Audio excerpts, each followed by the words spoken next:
Hi, everyone. Welcome to our 2025 Directors Closeup Spirit Awards edition. I am Maria Raquel Bozzi, Senior Director of Education and International Programs here at Film Independent. Before we start, I want to take a moment to thank all the partners that make Film Independent's important work possible.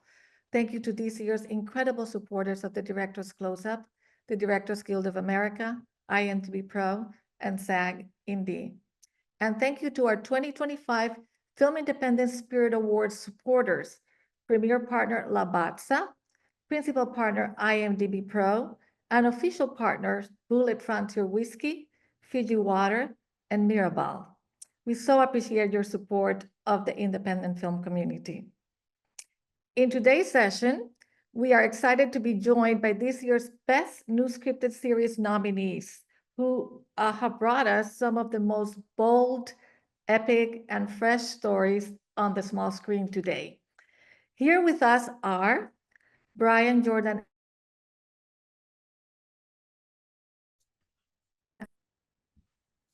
Welcome. Great to see you. Thank you. You too. And then we have Diarra Kilpatrick, Diarra from Detroit. Hi, Diarra. Hi. Thanks for having me. Great to see you. Next up is Richard Gadd of Baby Reindeer. Hi, Richard. How you doing? Great. And next up, we have Rachel, Kondo, and Justin Marks of Shōgun. They're together. Where are you? Well, you sure had that surprise for us. I didn't see that before. Welcome to the show. Thanks for having us. Something tells me this is going to be fun. And last but not least, let's see what he comes up with. Julio Torres of Fantasmas. Where are you, Julio? Can you top that up? You should be able to do that. Great to see you all. Congratulations to all of you, and thank you for sharing your experience with us today. And our moderator for this afternoon is writer, executive producer. She's a TV writer and executive producer and longtime friend, most importantly, longtime friend of Film Independent, Wendy Calhoun, whose credits include Justified, Prodigal Son, and Empire. And welcome, Wendy. Thank you so much for joining us and doing this one more time. And take it away. Absolutely. It's my pleasure. Welcome, everybody. I'm so excited to get a chance for us to all get to know the Best New Series nominees. Everybody here is pretty outstanding already, so we'll get to really get up close and personal about their process and who they are. So I'm going to start with somebody whose voice is so fresh. I love it to pieces. Diarra from Detroit, and she's here with us now. Quick log line. Now, here's what I was able to put together. Now this is a BET Plus series. It is a story about a Detroit-based school teacher navigating a divorce who becomes fixated on a mysterious man she met on a dating app who disappears after one perfect date, leading her on a quest to uncover the truth, all while dealing with the complexities of her newly single life in her hometown. How did this incredible story come about? What brought you to the story? Tell us a little bit about the inception. Well, I always wanted to do a PI story from a Black female point of view. I've talked a lot about being the kind of kid that was cuddled up next to my grandmother all the time. And so she watched Matlock, Perry Mason, Columbo, Murder, She Wrote. And the way that she interacted with the television almost put a Black point of view on those shows. So it was always, Eva, don't do that. And what the hell are you doing? And where the hell are you going? And so that genre kind of was born in her living room of just an old fashioned, detective story with just that Black woman's point of view. So that was always it for me. And then, what happened, I was sort of gobsmacked when my mother died, which I'm sure, makes a ton of sense. And I always heard people say that divorce was like going through a death. And so I wanted to talk about that, what it felt like, how much it flattened me, how much it just kind of it just reconfigured my whole being. And I didn't want to write it on the nose, and I still wanted it to be fun. And I thought, well, maybe I'll talk about that sort of secretly by talking about a woman who was going through a divorce. So there was that. And then I'm just a fool, you know? So sort of any subject that I tackle is gonna have just a comedic point of view, whether it's slavery or a missing Black child or whatever it is. Are you a true crime fan? I am. And the case that's at the center of this season is a true crime that sort of caught my attention as a child and continued to keep my attention in adulthood. And so, yeah, I am. Oh, very nice. It really comes through. Brian Jordan Alvarez, English teacher. Okay, hi. So Hi. this is an FX show starring you, right? A comedy series created by you and starring you as Evan Marquez, a high school teacher in Austin, Texas. I'm a Texan, so right on Texas, who often finds himself at the intersection of personal, professional, and political aspects of working at a high school. How did this come about? Were you a teacher? I was not. My my mom's a teacher and my sister is a teacher, and so I think it runs in my family. And it's kind of like if I had a job other than this, maybe that's what I would do, you know. But yeah, but I mean, essentially, Paul Sims came to me and he was like, "We need to make a TV show," and I was in a phase where I was like, "I'm just acting right now. That sounds like so much work. I've tried to make a show in the system before. I had tried to make several shows, you know, move through the system, and I had never succeeded at it." And he was like, "Well, I'm gonna show you the ropes. I'm gonna guide you. Let's do this." And so I wrote this, and then, you know, pretty quickly it was at FX, and the rest is history. I mean, you know, it still takes a long time, but it was really that Paul coming to me and saying, I'm gonna help you, you know. You say a long time. What would you say was kind of the length of period of development, you know, to getting to the point you got a green light? COVID in there. We had the writers' strike in there. So from when I wrote the pilot to when the show was airing, it was 4 years, which, I mean, some things take longer. I don't know. A lot of the movies I love, people say, you know, this took 10 years, this took 20 years. And I'm like, well, it was worth it. If it's good, it's worth it, you know?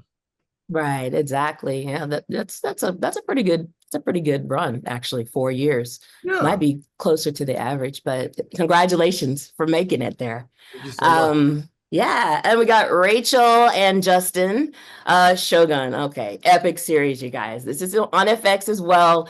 It follows a shipwrecked English sailor in the 17th century Japan as he becomes involved. I'm just going to leave it at a power struggle. I don't want to give anything away, but it is based on a very famous novel that also had a miniseries. So tell us how you two came to Shōgun. Well, it started with, okay, all right. So, well, I think Justin had a deal with FX way back in 2018. Yeah. And they had a previous attempts at trying this out, and I guess those attempts didn't quite follow through or see the light. So they approached Justin, and he immediately said, "Thank you. What a great opportunity. It's not for me."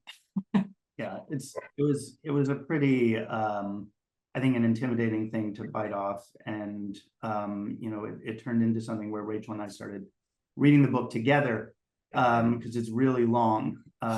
So it was nice to have something to do together. But separately, not like we turned the pages together. Yeah, we didn't read it aloud.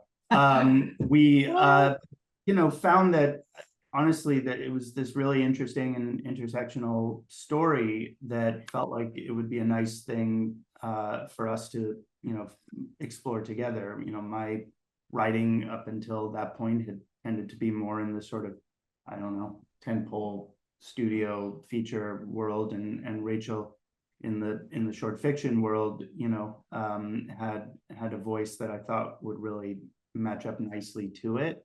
And so we decided to try to do it together while having a baby and 2 babies. yeah. Okay, how was that on the relationship? Oh, we grew so close, and our love blossomed, and Are we talking about kids, or are Yeah. we talking about this? it was, we still like each other today. So Rachel came over just for this. Yeah. No. Through the back door. Yeah, but it's interesting, Brian, what you're talking about, because it's like, I don't know if is that the norm now, how long these shows take to get made? I mean, for us, it was like 6 years, and. But how I long was remember- it from the first thing you tried to make with FX to when this came out? That's the 5 years, Till what, when we first, 2018 yeah, to 2018 to 2024. 2024, so yeah, 5-6 years. oh yeah, not bad. Yeah, when we started, and it was, I mean, I don't know, from movies, I got into TV because everyone said it was fast. So here we are. It used to be. It really did. It used to be. Now they're very comparable. Oh, Julio, I really want to talk to you. And I want to hear how you pronounce the title of your series, because I don't want to mispronounce it. Fantasmas. Fantasmas. So beautiful. So this is an HBO series about you, or your character that you play, searching for a lost earring in New York City. And the search becomes this incredibly gorgeous, surreal, epic, funny show with themes about connection and purpose and how characters cope with them. But I'd love to hear how you describe your show, and then how did it all come about? I mean, I sort of don't really know what I made. I know that I like it. Even when, like, getting this, being categorized as like this category is like best new series or scripted series, I'm like, oh, I guess it's a series, but I sort of don't. It felt like being lucky to do like an art project that just that's like audio visual, and so it's like, oh, okay, it's like when people say like season 1, I'm like, season 1. Okay, so how did you pitch this series? How did you get it off the ground then? It was supposed to be a special. It was supposed to be a comedy special, and then it kept growing, and no one was saying no. So it just sort of kept growing. And I made it because I missed short form writing from writing at Saturday Night Live, which is obviously a very unique, like the getting to do short stories basically. And I always wanted to just have a playground with my friends here in New York and like get to collaborate together. But yeah, similar to Brian's journey, I think that we agreed to do this beginning of 2020. And then it came out, last year, 2024? And also just like, aside from, our strikes and COVID,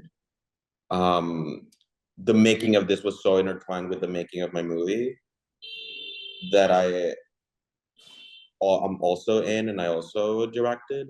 So they just sort of like blur. Did you guys just block shoot them? We should have. No. We wrapped the movie, started editing it, and I feel like before we were locked, I started shooting this, so that they all sort of like, yeah. And then last but certainly not least, Richard Gadd. So Baby Reindeer, limited series, Netflix.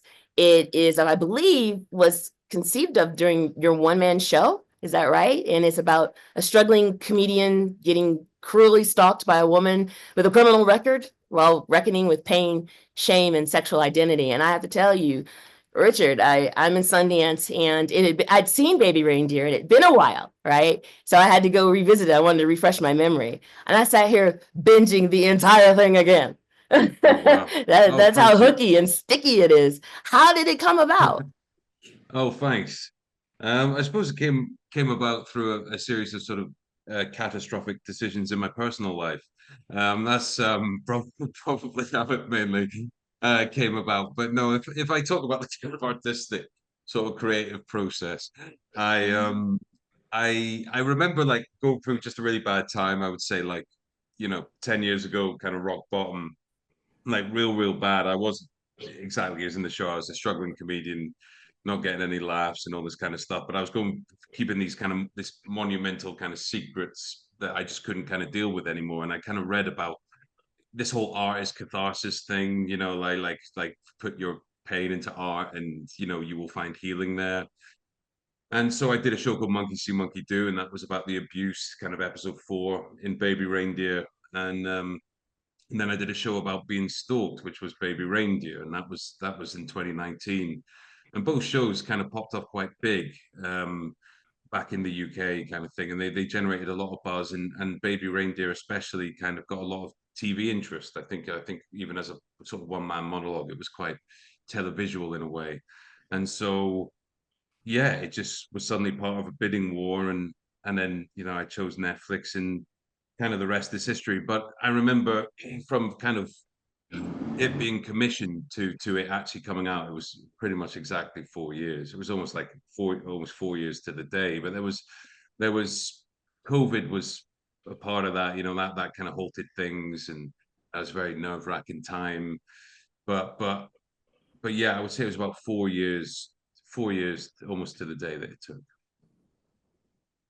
Wow. I got a little message that my mic is hot, so you guys let me know if you're having trouble, if I'm coming through a little distorted. I apologize. This is a kind of an open question for everybody. If you don't mind, tell us about the writing room experience. I mean, once you got through the development process, the next step was, did you have a writer's room? Did you not have a writer's room? What was writing like on all the different shows? And I'm gonna let anyone who feels like jumping in, just jump on in.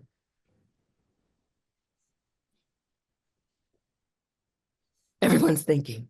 You might have to pick us. Well, Richard, we'll start with you again then. So was there a room on your show, or did you write all the episodes? How did that go? No, I sort of just did it all myself. I felt it was such a kind of like a weird idiosyncratic show. I sort of thought that a writer's room in a weird way, because it was all plucking it from kind of within. I think I thought that a writer's room kind of wasn't the kind of right thing to put on a show like that, which was so kind of personal and autobiographical. But yeah, and I'm not doing it on the one I'm doing now either. But I'm all for them, and we'll definitely do them in the future. It just felt with this show that it sort of didn't seem to kind of make sense to me, because the show was kind of so weird and singular. I felt like it wouldn't work as a process.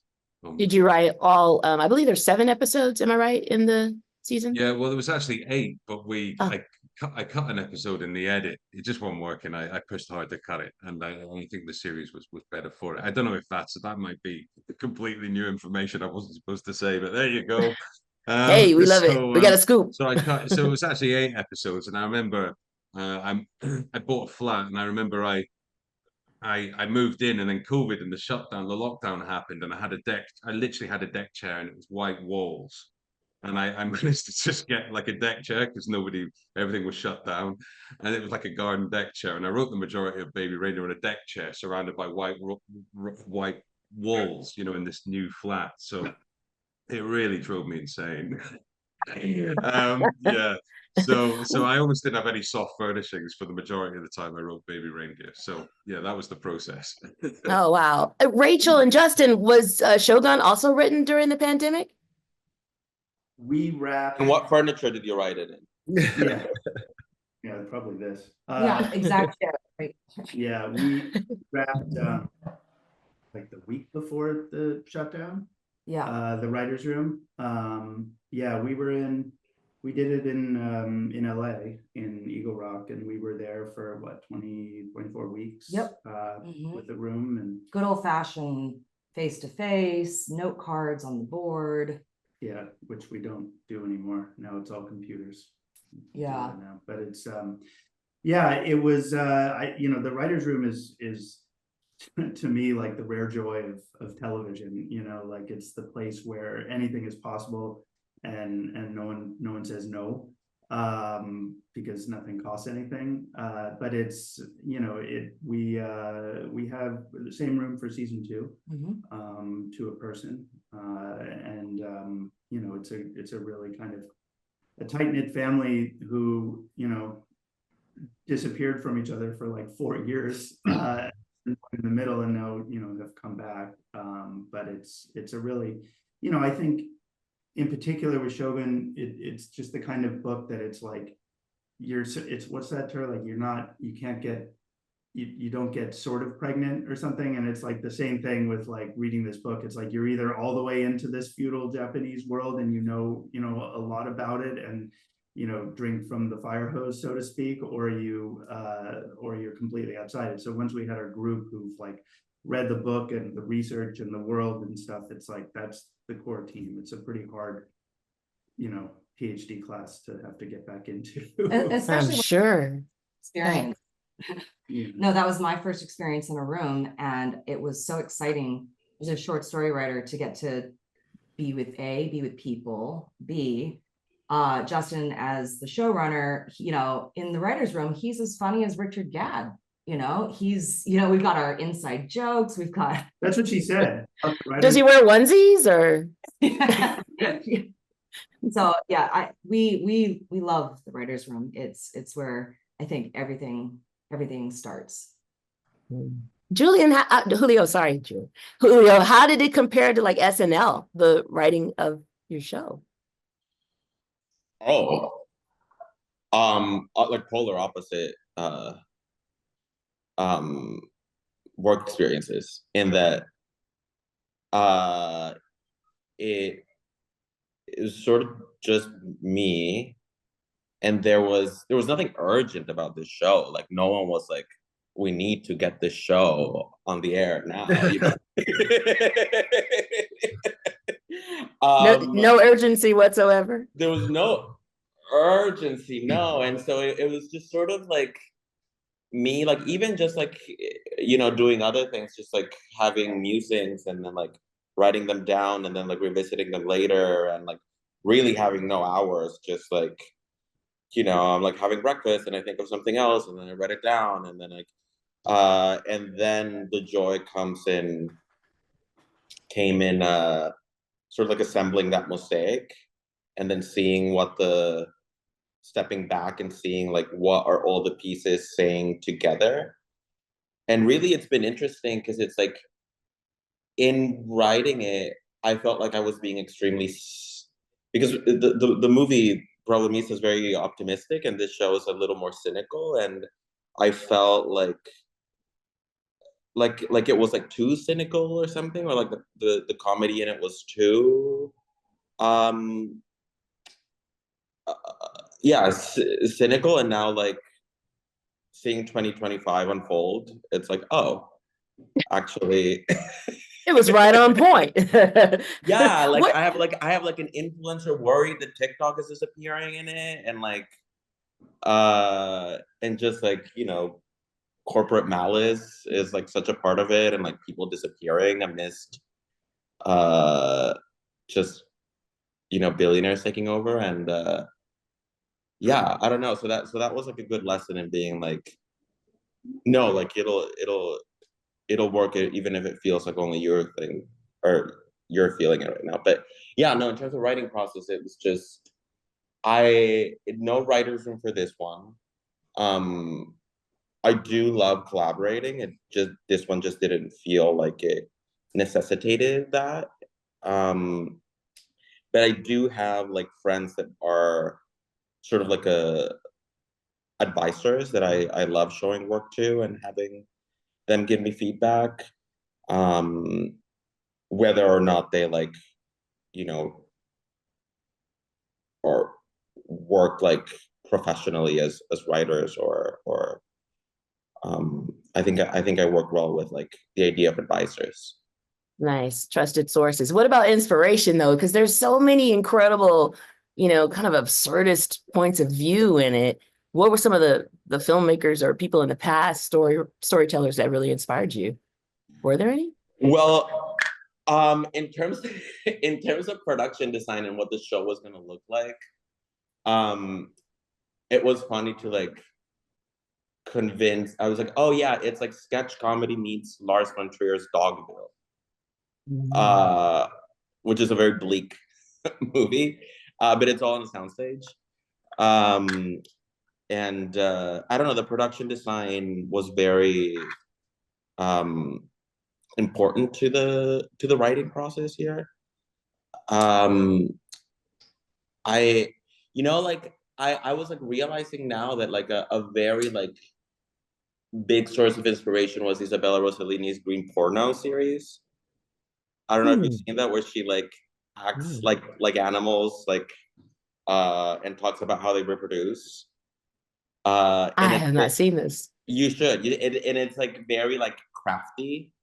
There's like a sort of like Michel Gondry thing about it that is, I think, very like stimulating. But in terms of like inspirations, I feel like different people that I've met that like have stayed with me, they become, and then sort of like assigning them to a friend to embody them is like one of my very favorite things to do. Hey, Brian, how about you? I mean, did you end up writing all the episodes yourself? Did you have a writer's room? What was the process? Only person on this call that didn't write all the episodes. No, I'm just kidding. Writer's room too. Did you have a writer's room, Diarra? Yeah, we had a writer's room. So it was that, I imagine the same, like that sort of challenge of telling a personal story, but then bringing all these people along with you. Yeah. I to answer I had never been in a writer's room. We did have a writer's room, very much so. And it was all super new to me, and it was really fun. Like you guys were saying, it's like, you're like, oh, so I'm just in this room, like laughing harder than I ever have, making stuff up. And then and it was all very organic. I think, Paul guided me through the process, and it was like, he's just, I would be like, oh, we got to start putting episodes together. And he's like, not yet. Keep just making stuff up, and then slowly things start to congeal. And it was just very organic. And I think working with FX is amazing because they're the network and the studio, and they've all been there for a really long time, and they're all really smart. So they're not like, they're not trying to prove anything to you with their notes. They're just like seeing how they can make it better. So they're like reading it, and they're like, well, we've made a lot of really good shows. Like, you could probably make it better like this. And it was just a pretty streamlined, process. I mean, when somebody's trying to change something, it doesn't always feel great. But in the end, I felt really happy with what we made. And also, I was surprised at how much the voice of the show came through, like the same voice from the pilot, ended up in the whole show, even though I'd gone through this very unfamiliar process. So it was cool. Kudos. All right, Drea. When you started the show, comedy or drama? How did that come about? And talk about a little bit about the writing process. Yeah, it was very much different from how you guys are describing. Like, you guys sound so relaxed. There was a lot of urgency. We had a 17-week writer's room. They were sort of like, cameras need to roll this year. I think we were the first show at a new studio, and I think they were like, let's get going. And it was a half-hour pilot, half-hour comedy that I had pitched. And then we were in the room for about maybe 2 weeks or something. And they asked if we could extend to be a cable hour, to be like a 42-minute show. And because I really was in love with the clues and the character stuff, I sort of liked the opportunity of having more time to tell the story, but we weren't able to have any additional time in the room. So it definitely felt like writing with a gun to my head. It felt like, that whole thing, show running is like being beaten to death by your dream. I definitely had I also have a baby, and my husband also works on the show. And so it felt like the whole family was just like in a motorized. It was pretty intense. And I think for me, like I said, the point of view was so important, and I really wanted to tell this story and have it feel so close to the bone. But then also I wanted it to feel propulsive and have these moments that would appeal to a male audience or audience member who wasn't just a Black woman from Detroit, you know? So I really did lean on the points of view and the sort of stories from the room. And I think we did find a nice mix of that. But I wrote a lot. I wrote more than I thought I would. And there were moments where I remember being on a plane from here to New York, finishing this one episode. And it was like, when this plane lands, this episode has to be done. And that was probably the most stressful plane ride of my life. Because, you know, when they send you there, they send you first class, you can lay flat, you can have alcohol, and I couldn't enjoy any of it. I was the business class like, so it was wild. Oh my God. Yeah. When you first started the process, I'm curious now, did you already have a pilot written? Like, did you have a script written when you went out to pitch it, or did you pitch it without a script? What was that kind of like in the very beginning? No, I actually didn't have, I never pitched it.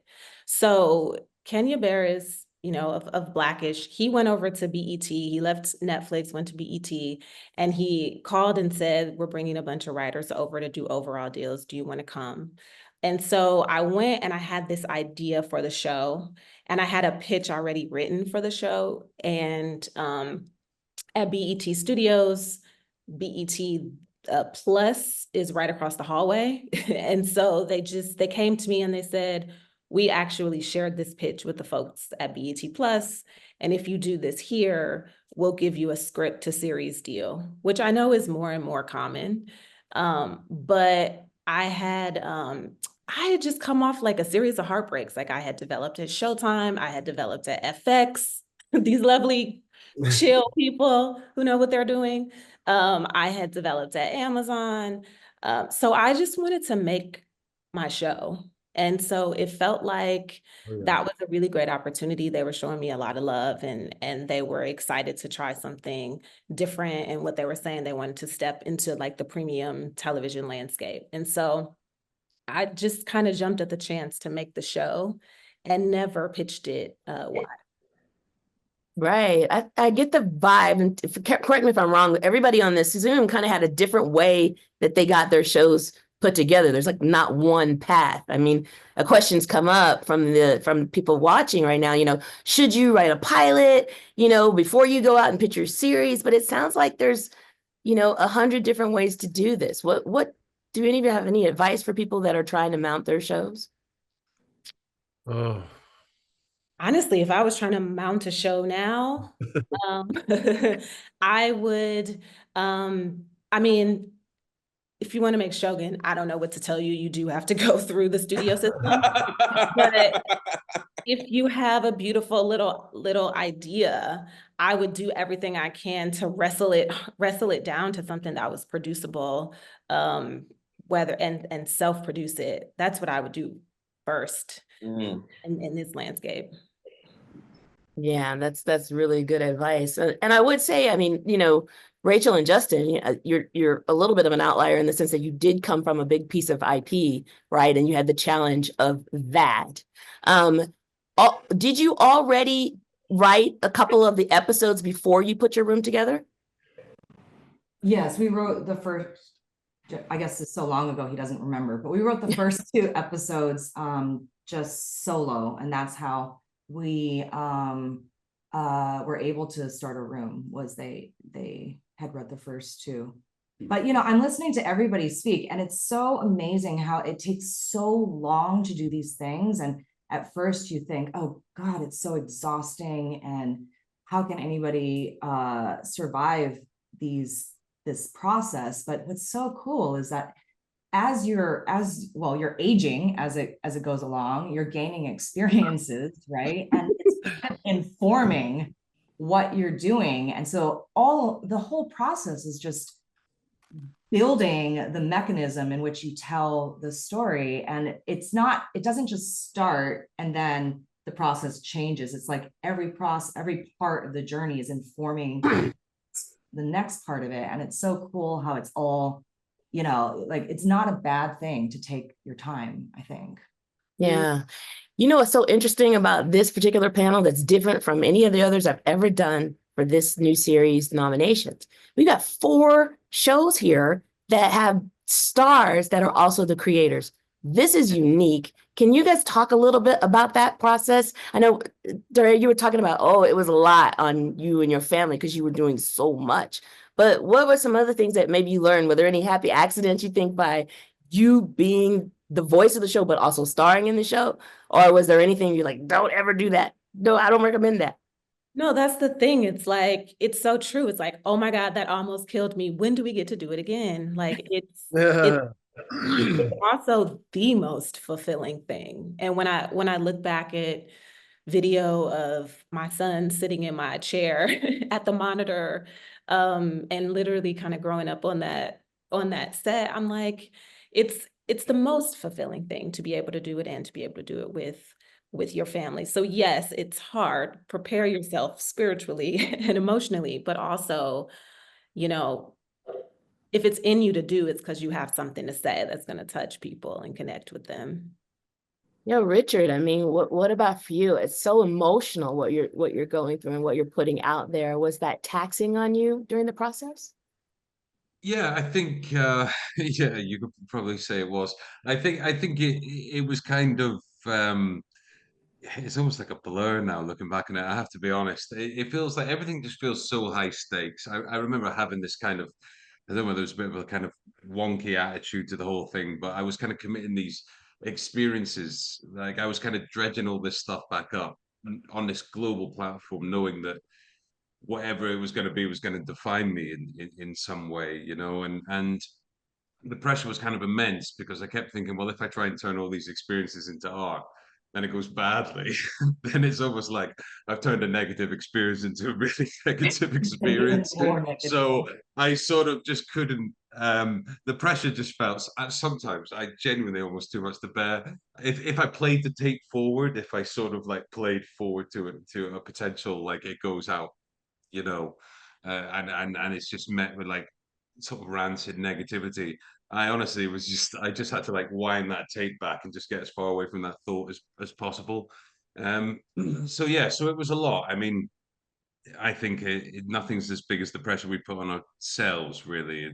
I think, and the pressure I did put on was quite immense. But I did quite like being in every scene and at the center of it, because it was kind of like I felt safer when I knew I had a control and I was aware of everything that was going on and all that kind of stuff. So it worked for me in that respect, putting this real personal story on screen. I felt it was very necessary to be at the center of it all. So there was lots of positives to the kind of intensity of it all as well. And Julio, I felt like you were the straight man in a lot of the scenes. How did you feel? I'm not a very malleable actor, so I write to my weaknesses, and in a way that also like I directed the episodes, which I feel like made it easier because I was like, good enough, can we just move along? It's like you don't like not having to like I feel like I'm curious how other people feel about it, but like people are always like, oh, like how hard was it to do all those things? And I feel like it would have been harder had I not been doing those things. Agreed. I agree. Yeah. It's easier Right. when you're doing everything. It's like this is all the same thing. So I'm just doing this one. It's all the same thing. Yeah. So I'm like having to like like bring a director or like a writer's like up to speed and like this very like specific thing would have felt harder. And there was some things like kind of scrappy about this show that I feel that was very in line with the spirit of the show. That Yeah, I mean, again, it felt Brian, like The independent sorry, spirit. there you go. Yeah, I mean, you did. Sorry, go ahead. Oh, I was just gonna mention that, Brian, you're doing drop kicks, I think, in your show. But what was that like? You were talking about, yeah, it's great because you feel the control over it when you're obviously going to be in, on set every day, in scenes, right there in the middle of it all. But also, what was it like during the casting of that? Because you're casting everyone to be around you, and it's a beautiful ensemble, I should say. Yeah, they're great. I mean, that's all this stuff that like Rachel was talking about, is like this stuff that just happens slowly, organic, like over all the, like you'll find one person and there's like, I don't know. Yeah.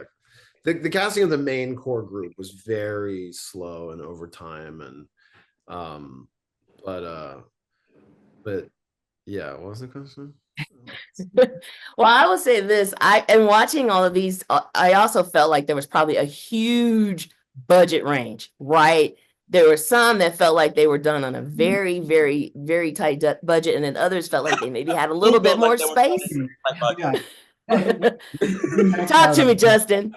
Yeah, we maxed out all our credit cards making Shōgun. It was, we really got I still can't believe you guys paid for it out of pocket. It was in hindsight, it's not something I would recommend doing. But I do love that word, Julio, that word scrappy, because I think that's like the magic, right? Is that you never lose that, right? I think things are, I think even Christopher Nolan is being scrappy about how he uses his budget. Yeah, I mean, it's the worst people to say this, but it's like when anyone, I always feel like on a variety of budget ranges of things I've worked on over the years, it's like when someone asks how much did it cost, I mean, the answer is really not enough. Yeah, it's just, it's very, like, I always think it's funny too, how much, and we did, there were some scenes where they were like, the visual effects, we're going to really, do the big crowd or whatever and tile them out and shoot it that way. But then, most of the time it's like, you're just coming to set in the middle of the woods and you're looking around, and it's like, we have like 7 background in this shot, and we're just like moving them around to sort of like make it seem like they're in every bit of coverage. And it's like, yeah, that's, because honestly, it's like, it's not even about money. It was just about time. It's like, it took like 6 hours to bring out every single background because of the tying of the obi and the, putting the on and all that. It's like, it's just, you could have all the money in the world and you can't, make up daylight, or make it last forever, especially in the winter in Vancouver where the sun is out for like, 9 minutes, like in the afternoon. So yeah, it's you're always forced to be, I think, that word scrappy in one way or another. Yeah. Yeah. Use that word too all the time to describe the process. And I just had greater ambitions than we had sort of time. We shot on a 7-day pattern for 42 minutes. And we just kind of had everybody just pulling in the same direction. But there were definitely those times where I felt like I was on SNL because we were trying to change scenes, and they would be like taking off one wig, putting on another wig, throwing on a different outfit so that we could shoot for 10 minutes with our where someone's sitting there ready to pull the plug. So yes, it was definitely a labor of love, and we had to be entrepreneurial, and sort of even to kind of finish the show, we were able to sneak in some product placement that I'm actually really proud of, because people don't know that it's product placement. But are you able to share? Was there anything that was in there where it was like, dang it, I missed that? Yeah, I mean, well, it's Motor City, maybe car. That's the one that I thought. I was like, guys, Chevy, she's driving this old Chevy, give us some money. No. Benjamin Moore, blaming on Cheetos. That's clever. Yes. Very clever. But yeah, I feel like we were able to make really great jokes out of them. And I was watching something recently where the person was like, what? Same day shipping? Okay, Amazon Prime. And I was like, I think. And so we know it's so much of a reality, and we wouldn't have been able to finish to get those the last day that we wanted was funded a lot by that. So everyone's being a little entrepreneurial, but I'm just sort of proud of how we did weave that in there. Yeah, and Brian, the English teacher takes place in Austin, but you actually shot in Atlanta. Is that true? Or we shot in Atlanta, and people from Austin can tell that it's not Austin. We have some shots of Austin that are like of the bridge in Austin, like at sunrise. And that's what we could afford. I'm like, I don't know what you want me to tell you. I didn't pay for this. They told us to shoot in Atlanta. I think maybe there was like a discussion between Atlanta. Oh, you know what? They were like, at the beginning of the show, they were like, well, you can shoot this in Wilmington, North Carolina, or Atlanta, Georgia. And so we scouted both places. And Wilmington, North Carolina is like by the ocean, and it's in North Carolina. I grew up in Tennessee, so I like the accents in North Carolina, and I went to high school there. And so we like visited both places, and I was like, okay, I want to shoot in Wilmington. And they're like, we think we should shoot it in Atlanta. And so we shot it in Atlanta. They're like, there's an extra flight from LA to get to Wilmington, and you're gonna get tired of doing that. I was like, whatever. But Atlanta has Barry's boot camp, which I go to every day. So then I'm like, well, okay, all right, whatever works. Is that a product placement? yeah. How much are you getting for that? Yeah, exactly. $100,000. Yeah. This is a question that did come in from our viewers, I should say. The question is about shows like Abbott Elementary and AP Bio. You know, these are shows that are already out there about teachers. Did that have any kind of, you know, and both you and Dre, you both play teachers. I mean, did it have any influence on you at all? Or are you just like, I'm doing my own thing? Yeah, somebody did say you should change it from a teacher, but my mom was a teacher as well, and you know, I always felt like I was a teacher too, because I went to night school with her as she was like on the road to becoming a teacher. So it was in there. I wanted to pay homage to her in my way, and our show is so disrespectful that I felt like we were going to be in a very different lane than Abbott, and sort of be the anti-Abbott, and that is not quite as sweet. So I just did my own version. What about you, Brian? Do you feel like yours has got its own vibe? Ours is a direct copy of all other shows. It's so like real. We turn those all into this one show. Those are, you know, Abbott's is such an amazing show. And AP Bio was so great too. I mean, I wrote this in fall of 2020. I was just kind of like, I don't know, I wrote it in some zone, and I was like, you know, I would have this job. And then, yeah, it's just, I think what is nice is when people watch English Teacher, they're like, oh, this is, you know, the school is the setting, but sort of the texture of the show is very specific. And I think the comparisons sort of fall away once people watch the show. So, but you know, there's room for everyone to have fun. There's room for there's like a million shows about cops. Yeah, exactly. Right. Julio and I about cops right now. Yeah. Cops. It's cops, vampires, whatever it takes. Lawyers, docs. I also have a theory that so many teachers make artists children for whatever reason. I think there's always going to be shows about teachers and us inhabiting our parents. Yeah, exactly. Absolutely. I'm guilty. I'm guilty. Teachers are cool. They're fun to make stuff about. It's like, you know, it's like ER is interesting because it's in an emergency room. Like being a teacher is interesting. It's in like, especially in a public school, it's an interesting environment. It's like anything can happen. People from every part of life are like forced to interact toward a common goal. It's like perfect fodder for. Yeah. Right. A new story walks in every episode. It's just naturally fits that way.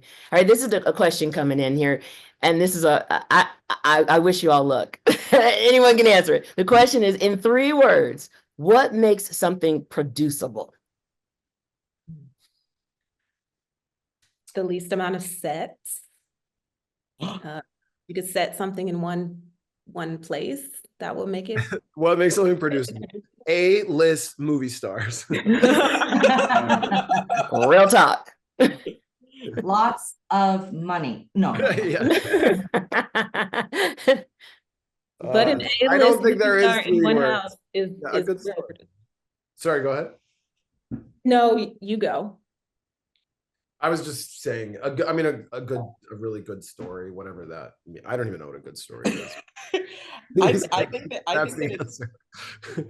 I think that it's counterproductive to sit around and think of what makes something producible or not producible, or like sellable or not sellable. I mean, like, truly, when I was watching Baby Reindeer, it's like so specific, like how many people have had this one experience, and it's like, no, if that's the metric, then like, yeah, sure, we want to make that show, but that isn't the metric.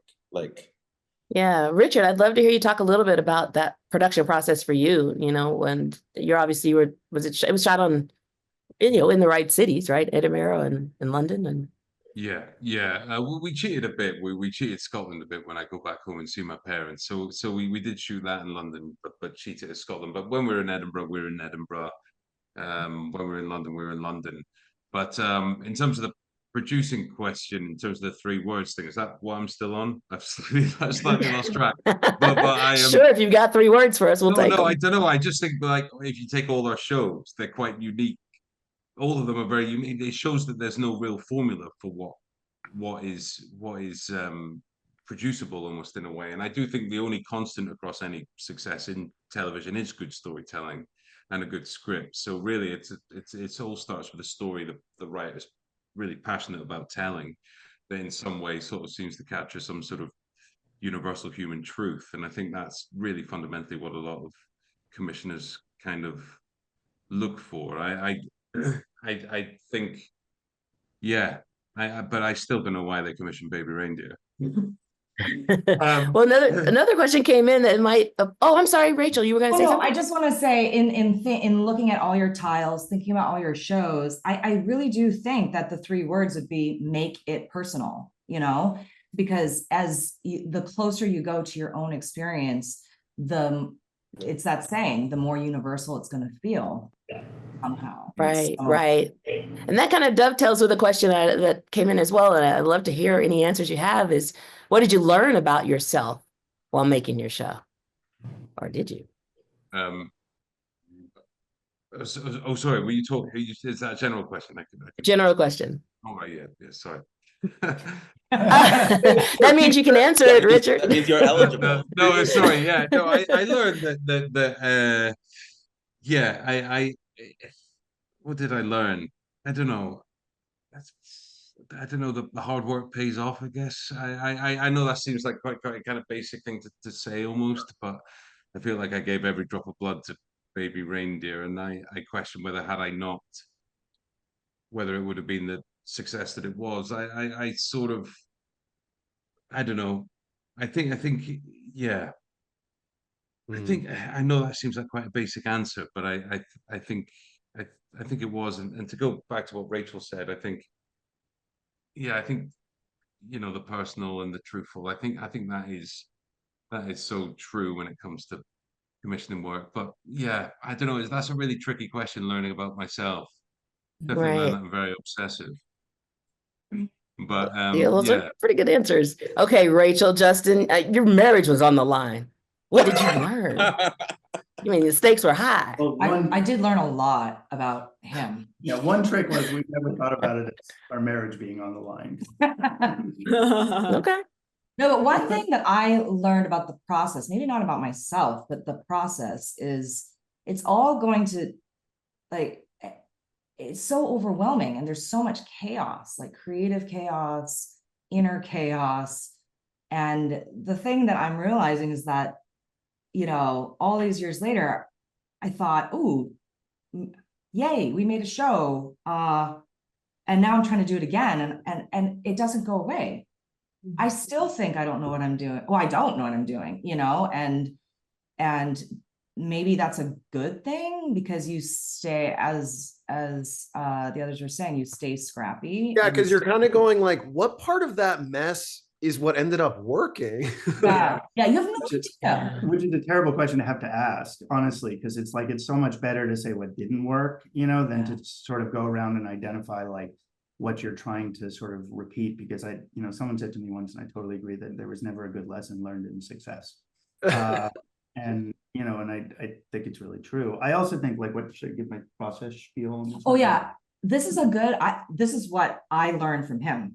The Well, positive that I we learned from learned it him. from the show this time around, and I think it's largely because and it's interesting because the four of you are stars, truly, like, and I'm so The five of us, I was in Shōgun, FYI. and I was a corpse. I was the first, I was experienced prostitute number 2. yeah, and Experienced.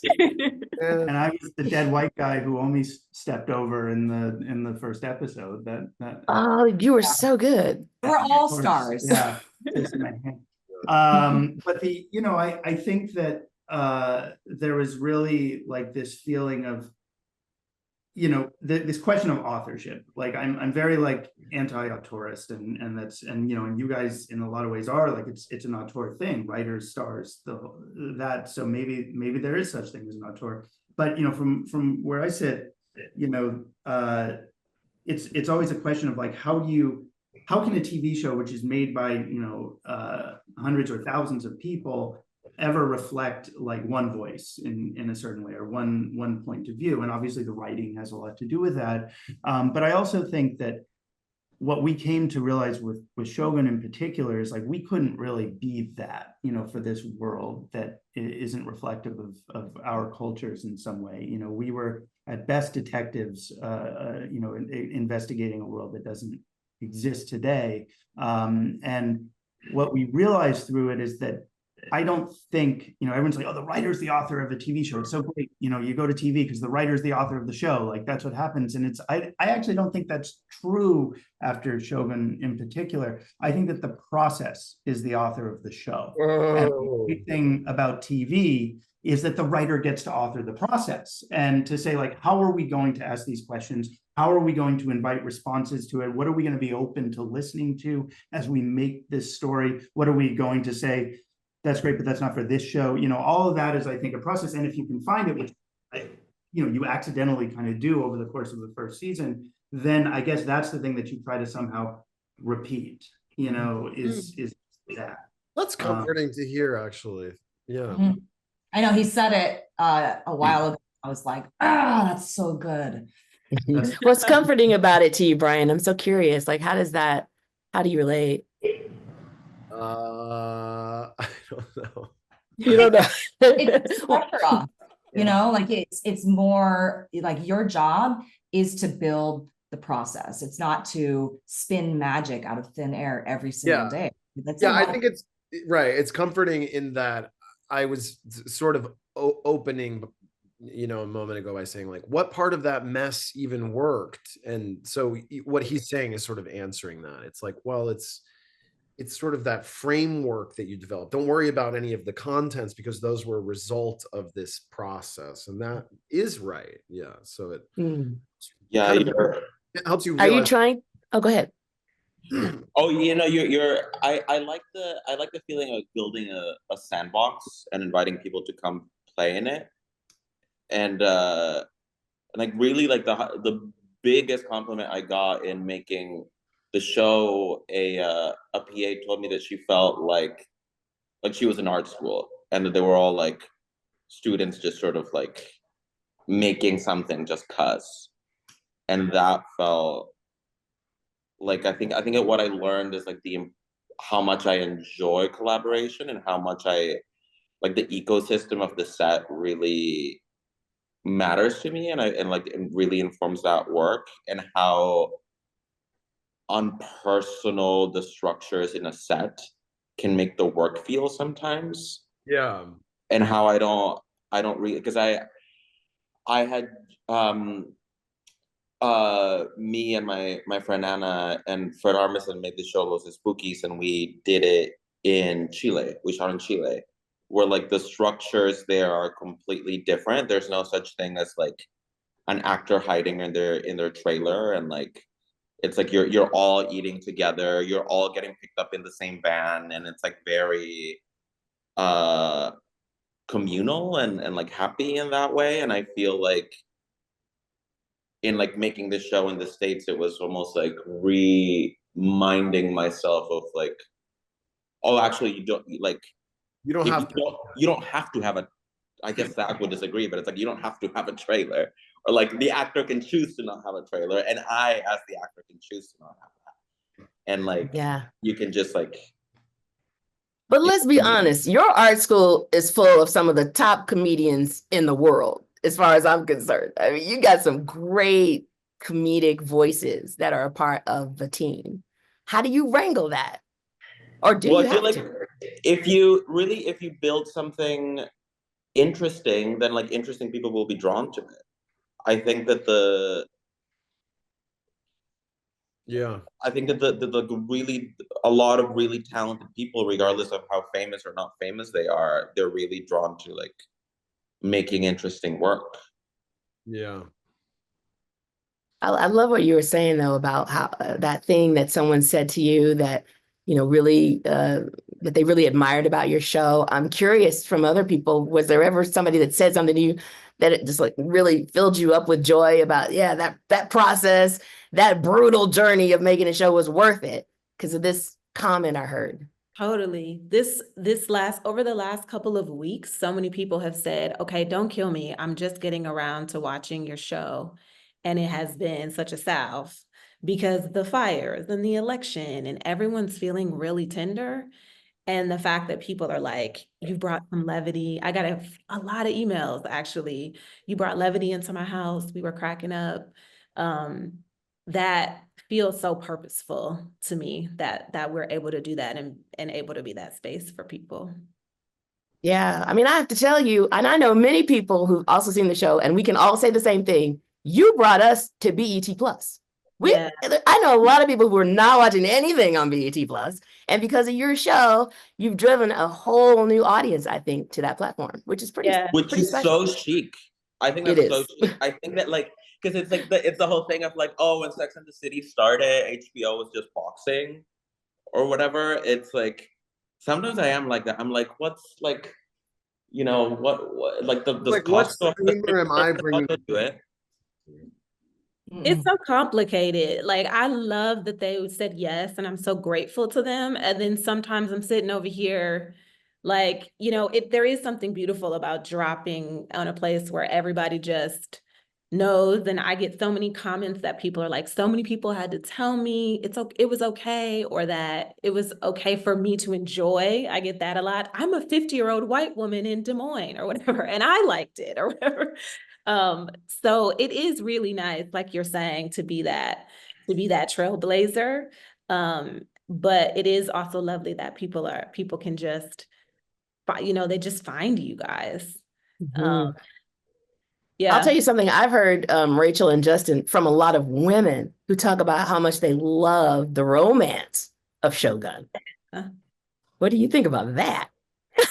Oh. No. I don't know. I'm just telling you what I've heard on the streets. How interesting. We're getting a peek. The romance of like the actual like literal romance, or the romance of the essence. Never mind. I think it's the whole vibe. There are some people, and I'm telling you, these are comments I've heard from other women. So I'd love to hear any comments you've heard that were very positive. But people that are saying that there's a romantic vibe, yeah, to Shōgun. Well, a lot of the show was, or a lot of the, I mean, we tried to almost work against maybe romantic tropes that previous iterations had kind of focused on. So it was kind of like, it was an interesting thing to try to write like sexy scenes in which nobody really touches each other, you know. There's a lot of layers on, and how does something like that become sexy? So that's a high compliment. I'll take it. All right. Well, I mean, we'll take it. Rachel, take it. Were there any scenes that you had to fight for, or was there anything in your show that you had to fight for, that you were willing to put yourself on the line for? the language, I think, FX was ultimately very supportive, but they're going to be it's not going to come unconditionally, right? Support for telling a show that isn't cheap, not in English. I think that was not an easy pill to swallow. But I do think, we just really wanted to, this analogy is terrible now because then Disney bought the company, but I used to say it's like you don't want like the sort of Disneyland version of Japan. You want to go to Japan with the story, and so we wanted to go to it. I can't use that anymore, but it's we really thought that it was also just, and this is I think how we won that particular battle, or collectively that battle against the odds, was because it was about the actors. It was about the pool of actors who we wanted to be able to cast in this story, and we didn't want to feel limited by looking for people who also spoke English or who spoke English, period. That if we were going to tell the story in Japan, a story that really belongs to Japan in a lot of ways, and ask actors to bring themselves to it, you want to, you can't ask them to perform in a language that isn't their own. That makes sense. And once everyone sort of thought about it that way, everyone's just kind of nodding their heads like, okay, well, I guess we're gonna make this big show in Japanese. So here we go. Wow. Yeah, we had a similar thing where FX didn't want us to make our show fully in Spanish, and then they didn't let us, so we made it in English. And then that was it. Tell them it's, Texas. I mean, a lot of Spanish. I'm curious too about yours in particular, because Shōgun, was it originally conceived of as a limited series, but now it's got a second season? And did you have any kind of foresight or vision when you were first coming up with the show that you thought, okay, if in success we have a second season, we might be able to go in this direction? Or have you just had to start purely from scratch right now?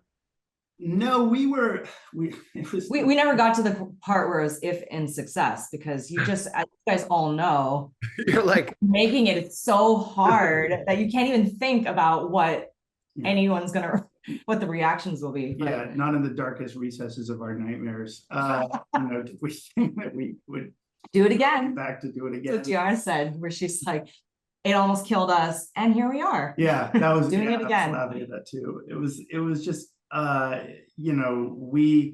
there was a conversation, I think it was like when we delivered the fifth, this is in the writer's room, right? But when we delivered like the fifth episode, there was a conversation of like, could you guys we could just keep doing this? Like you could just sort of keep, slow it down and tell the story, that way and not get to the end. And then it was like, well, let's just tell the story and let's not worry about it. But it was, we did have some initial conversations when we were shooting about like, if we continue this, should we make responsible choices about it? Like maybe not kill all of our cast in some ways, or do all this. And then it was tough. And it was like, and then we started thinking about maybe we could shoot some alts where like, we don't kill this person, and I don't know where it would go, but maybe we could. But honestly, it just started to feel like if we were to make those choices, then they would be lacking in integrity, because we would just be like keeping things alive just for the sake of it, as opposed to just telling a story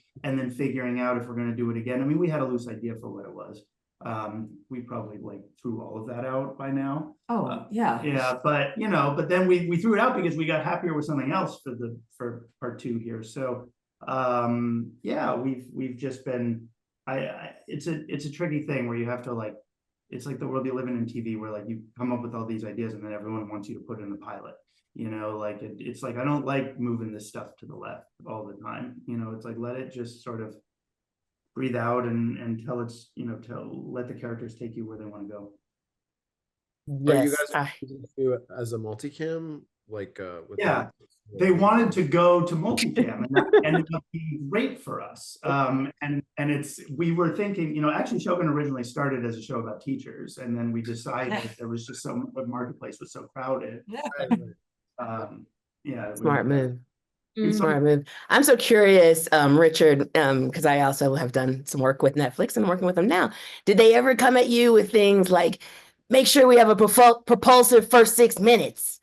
And then that because I know that you had that really interesting flash forward that we come back to in episode 4. So I'm curious, which came first?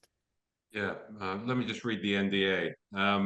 No, I'm no, yeah, there was, yeah, it was a big old process, and I fought a lot to make it the way. I sometimes think like the whole show was such a kind of risk in so many ways. I think it was Netflix had gone through such a change, and it was such a dark sort of weird show to put on their kind of platform, and I remember.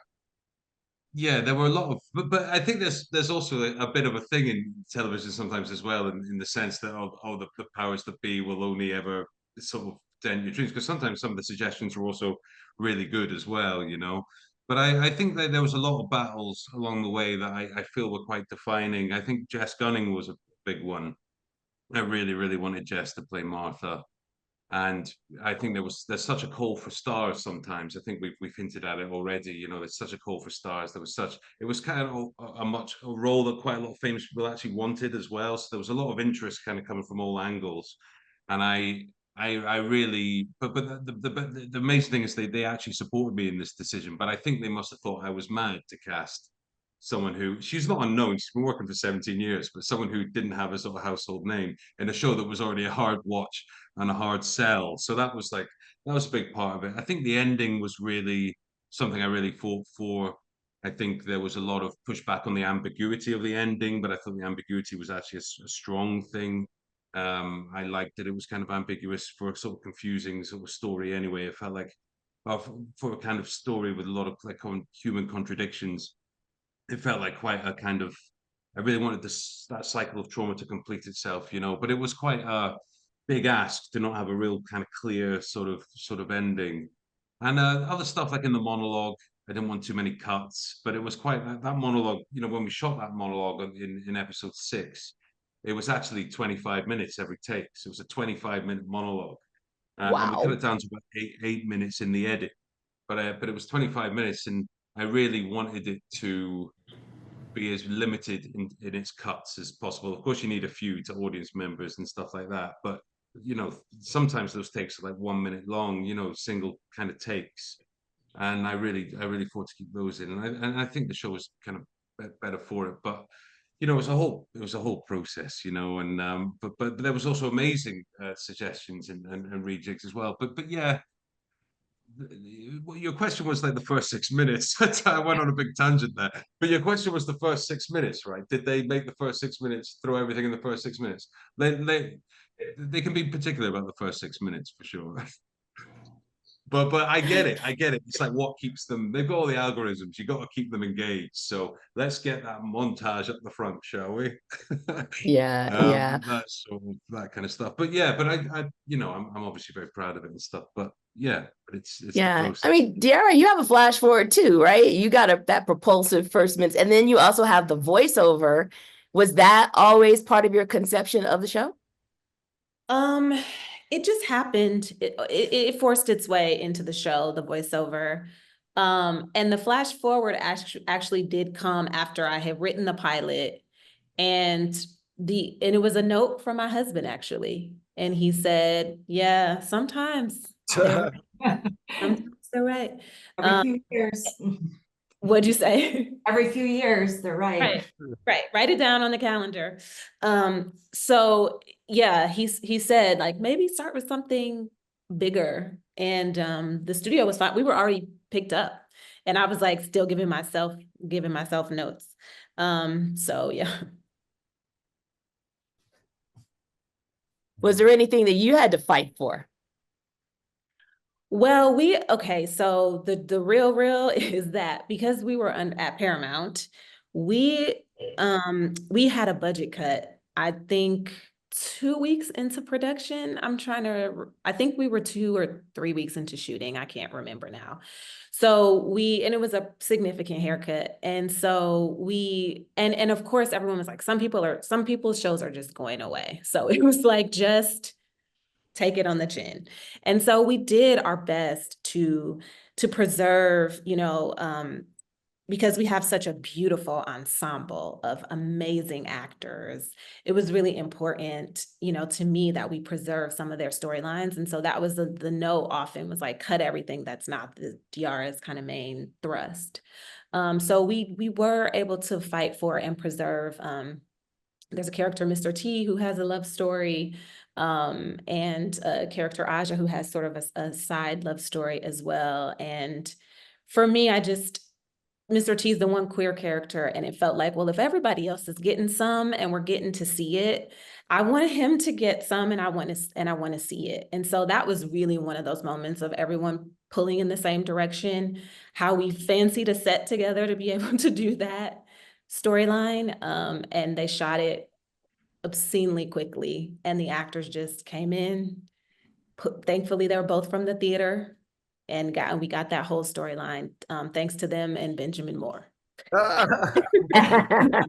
Absolutely. Hey, I want to thank everybody for your time today. We really, really appreciate it. And congratulations on being nominees. We're going to wrap it up, but I want to give you a chance always. Is there anything else you want to say? Anything you want to leave us with? Anything you just want us to know that you wanted to share about your piece or just about this experience?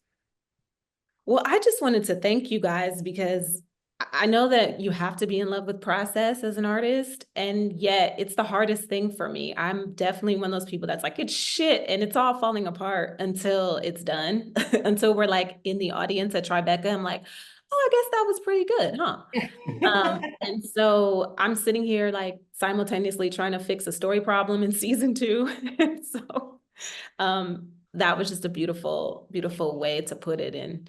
And I appreciate you guys sharing so much.